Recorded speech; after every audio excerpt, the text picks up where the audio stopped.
Welcome, this is section 4.3. We're going to be graphing a line in standard form.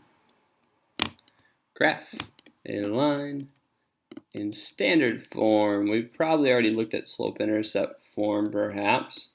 Now we're going to do standard form. So standard form is an equation written in the form some number times x. And you know what? Maybe that number is 1 so it doesn't show up.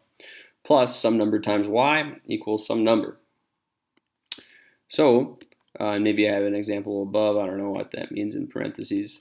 And it often actually looks like this. Instead of having the hashtag symbol there, they use variables to represent numbers, right? Graphing a line in standard form is quick and easy by finding the x and y intercepts. 2 points make a line. So once we found the x-intercept and once we found the y-intercept, those 2 unique points, we can then connect them with a straight line. We could also calculate the slope and then make more points off of it.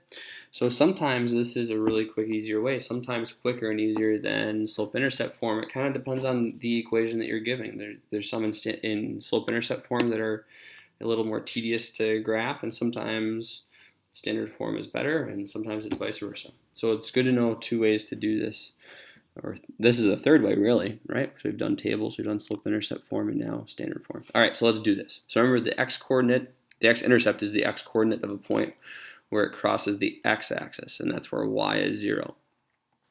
To find the x-intercept, since at the x-intercept y is 0, we're going to find the x-intercept, we plug 0 in for y and solve for x. That's it. That's what we do. Y'all are good at solving equations, so that skill is going to help us out right there. So then we plot that point, that x-intercept, on the x-axis, and now we have 1 point on our graph. Then we get the y-intercept, and the y-intercept is the y-coordinate of a point where the graph crosses the y-axis. And on the y-axis, x is always 0. So to find the y-intercept, plug 0 in for x and solve for y. Boom. So here we are. Here's an equation, and to find the x-intercept, we're going to want to plug in 0 for y. And folks, on your practice, it's good to actually, back when I was your age, when I did this, I would write this out if it didn't show up. Like on your practice, I'm probably not going to make these boxes for you. I'll give you a graph, but I won't make the boxes for you that says what we're doing. So I would write x-intercept. I'm going to actually just redo this because it's not that hard to write. X-intercept y equals 0. Just a little reminder. So I kind of just redid what I typed, I know. But you write it down if it doesn't show up. And now we start substituting 0 in for y, and we solve for x. Now here's the sweet thing about standard form. This is its secret weapon. We're always going to be plugging in 0 either for x or for y, depending on which intercept we're getting. And so we're always using a 0, and multiplying anything by 0 is always 0. So this is really nothing, folks. It's gone. And in the future, once you get good at this, you realize I don't even need to write down that 4 times 0. I can just write down 3x equals 12.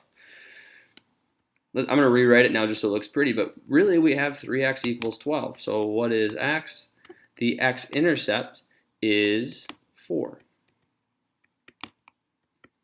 So now on our x-axis, we put down the x-intercept being 4. So when y was 0, x was 4. Boom, we've got a point. Now let's do the y-intercept. I love labeling my work so much that I'm just redoing it here for fun. So now I'm going to substitute in 0 for x. But wait a minute, Mr. Pischke said that anything times 0, and your calculator says it, and you guys know that anything times 0 is 0. So really, I didn't need to write down that 3 times 0 right there. I could have really just left it off. Plus 4y equals 12. So really, what I'm trying to solve here is 4 times what? 4y equals 12. So the y-intercept, y, this is the y-intercept. It's important that we don't just write y equals. It's the y-intercept. Otherwise, people get confused when they do that, when they write y equals. It's the y-intercept that we just calculated. It's the point, well, when x is 0, y is 3, right? Because we put in 0 for x, and we say that y is 3 then. So that's right there. Boom. Now you could make your line. You can make your line. Zing a line through those 2 points. Bam, you've got it. you could realize that I'm going down 3, right 4, or left 4, up 3. So you could go left 4 and up 3 again and get another point. And then, anyway, let's do our line. It's a relatively straight line until the end. There it is. Here's another one. This one looks like fun. So let's get the x-intercept first. So we're going to plug 0 in for y. So 5x, maybe I shouldn't use that. It probably shows up well on your computer, but in case you're outside or something. We're getting the x-intercept. We don't know what x is, but we do know that y is 0. So what's my x value going to be? So 5x minus 4y equals negative 20. And now I'm going to plug in 0 for y. But that's really nada. So it's really 5x equals negative 20. So then x is negative 4. So when y is 0, x is negative 4. Boom! There she be.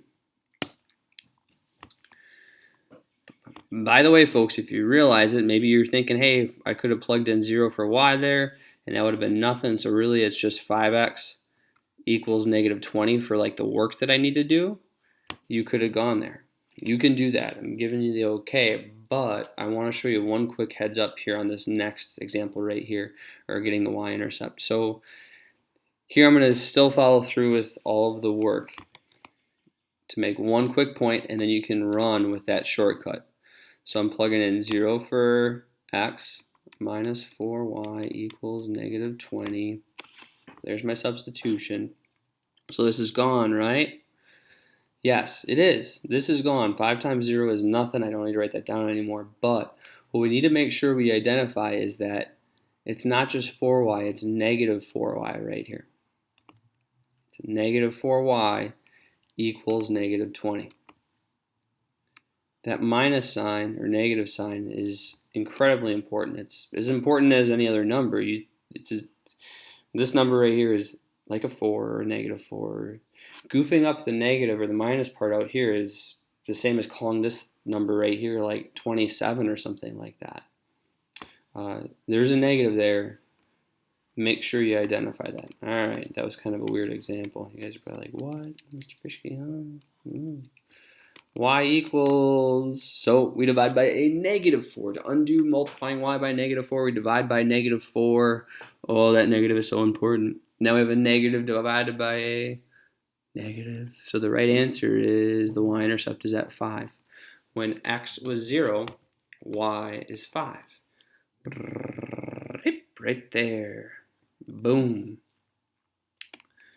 I can't really I could go, so let's see, I'm going right 4 up 5. I could go right 4 and up 5 and make one more dot to make it accurate, but I'm way off the graph. You could go down 5 and left 4, down left 5, but I'm down 5, left 4, but I'm way off the graph.